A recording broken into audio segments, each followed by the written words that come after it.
Hi dear students, here we have learned many things about the lesson number 8 chapter motion from the standard 9. We have studied the various examples, speed, motion in a straight line, types of motion.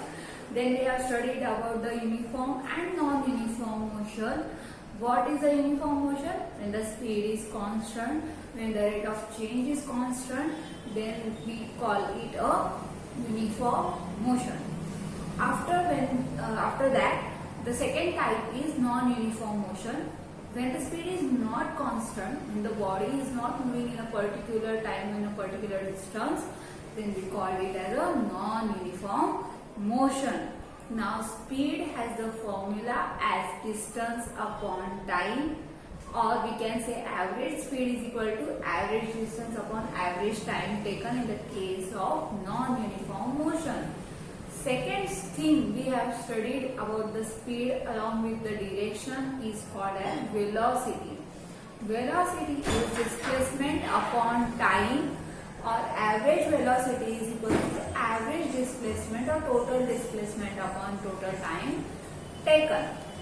Velocity is a vector quantity and speed is a scalar quantity.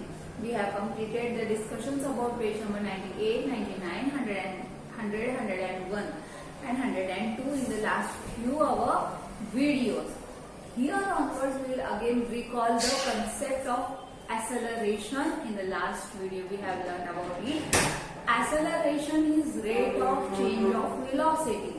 That is, what is the final velocity and what was the initial velocity. The difference between them along with time is called as acceleration. The SI unit of acceleration is meters per second square. Meter per second square. The SI unit of the acceleration. Again, we can say that acceleration can be represented symbolically as V minus U upon T. V minus U divided by T, that is, V is the final velocity, minus U is the initial velocity, and T is the time taken to take the change in the velocity. Rate of change of velocity is acceleration. It is the denotation of the acceleration, or acceleration can be denoted by the symbol A. Now, here onwards we are going to see our main topic of our today's lecture as graphical representations of the motion. Now we have learned some motions and we are going to represent them with the help of graphs. You must have seen graphs and you must have studied them earlier in the lower standards. Graph is nothing but the drawing we were used to draw on graph paper, in which you used to take two axes, x-axis and y-axis, and the point where both the axes meet each other or cross each other is called as origin. Now here we are going to use the same types of graphs with slightly differentiation. Okay. Now we can represent the motion with the help of graphs also. Now how we are going to represent? First we of all recall the concept of uniform motion. When the speed is constant or the rate of change is constant, then it is called as uniform motion. Now how you will depict from a graph whether what type of motion it is, or for a particular motion what type of graph it is from. Now a graph always has a two axis, as you can see here, or on your book page number 104 there is a graph given similar to this graph, in which x-axis, the x-axis is, we are considering this 0 as the origin or the starting point or the meeting point of the two axes, x and y axis. Now the x-axis or this line represents time, the time taken by a car or an object to move. So we are considering this x-axis as time and the y-axis as distance. So we are giving some points as 10, 20, 30, 40, 50, 60 seconds. Suppose, okay. And seconds. In your graph, in your textbook, it is taken in minutes just to depict it or just to represent it. And the distance is been taken in meters. As I am taking meters for you to be easier considering the SI units. Or you can take the distance in kilometers. You can take the distance in kilometers and time in hours also. Now, here, this is a distance line, x-axis is a time line, y-axis is a distance line. Now, from this graph you can see the distance and time so combination is going in a straight line. You can see as the time is moving forward, the distance is proportionally moving more. So what I am saying, whenever the distance travelled is proportional to the time taken to cover the distance, we call that speed is constant. This line is representing the speed. Are you understanding? What do we generally say? Speed is distance upon time. And what I am saying, when the distance travelled is proportional, directly proportional to the time taken. If the distance is increasing, time is increasing. If time is increasing, distance is also increasing. So when this is proportional, same एक साथ ही बढ़ रहे हैं या एक साथ ही कम हो रहे हैं, एक जैसे ही हो रहे हैं, तो that time we say the speed is constant and the body or the object is in uniform motion. This graph represents the speed of a uniform motional body. Or the speed is constant. The body is in uniform motion.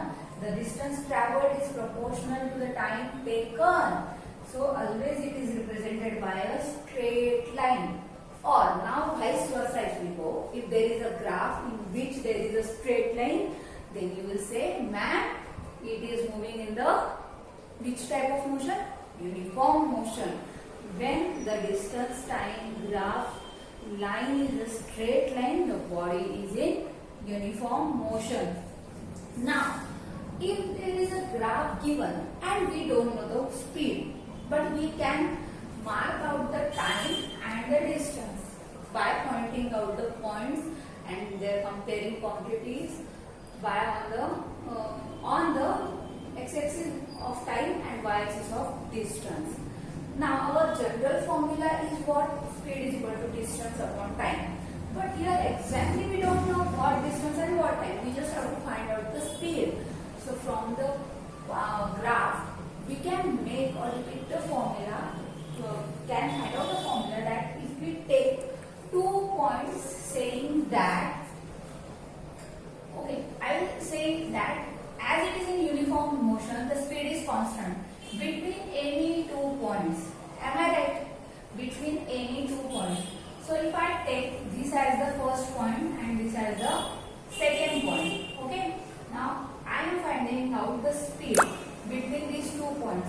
Because the speed is uniform or constant, the same speed will be applicable over here, here, any 2 points. So I have taken any 2 points and I have matched their lines on the distance and on the time graph. Okay, on the distance and the time graph. Now I found out that the distance travelled at this point was 40 meters in 40 seconds and on the second point was 60 meters in 60 seconds. So my now 2 points of distance were 60 and 40. So I am finding out the difference between the 2 points, that is S2 minus S1. 60 minus 40 is 20 and time 2 minus time 1. Corresponding time of that point, corresponding time, or you will say, ma'am, we are marking 40 here and we will mark 20 here because we like the number 20. No, whatever you want to find the speed between the 2 points, you have to take the considerable numbers of considering those time and those distance only. Okay, then the difference between the time is also 20. So this is 20 meters is being covered in 20 seconds. The speed is 1 meter per second in the case of uniform motion. For you to get a better understanding, I have taken another example that if there is a again straight line. As it is a straight line, I have came to know that it is in uniform motion, right? Now what I have to do, I have to find out the speed. So what I have done, I have taken 2 points. Okay, I have marked them and I have decided that I will find out the speed between this. Now I have marked the point 1 and I have marked the corresponding distance travelled at till that point. So I found out it was about 10 and less than 15. So I have marked it as 12. So I find out that the S1 was 12. Similarly, S2 or distance covered till the point 2 was 17 meters. So S2 is 17, S1 is 12. 17 minus 12, I got 5 meters. I have covered the distance of 5 meters. Now, corresponding times T1 and T2 were 30 and 40. If you see, I connected the point 1 to the T1 and point 2 to the T2. So I found out that 30 and 40, T1 and T2. Then difference of the T1 minus T2 is 40 minus 30 and it will become 10 seconds. So it is now after cutting out or finding out the smaller ratio or dividing it, we get 0.5 meters per second. So now the speed of this line, speed of this graph is 0.5 meters per second, whereas in the first case it was 1 meters per second. So with different graphs of uniform motion, you can find out the speed, and the formula for it is S2 minus S1 upon T2 minus T1. It means that distance on the second point minus distance at the first point upon time at the second point minus time at the first point. So we can find out speed very easily from the graph.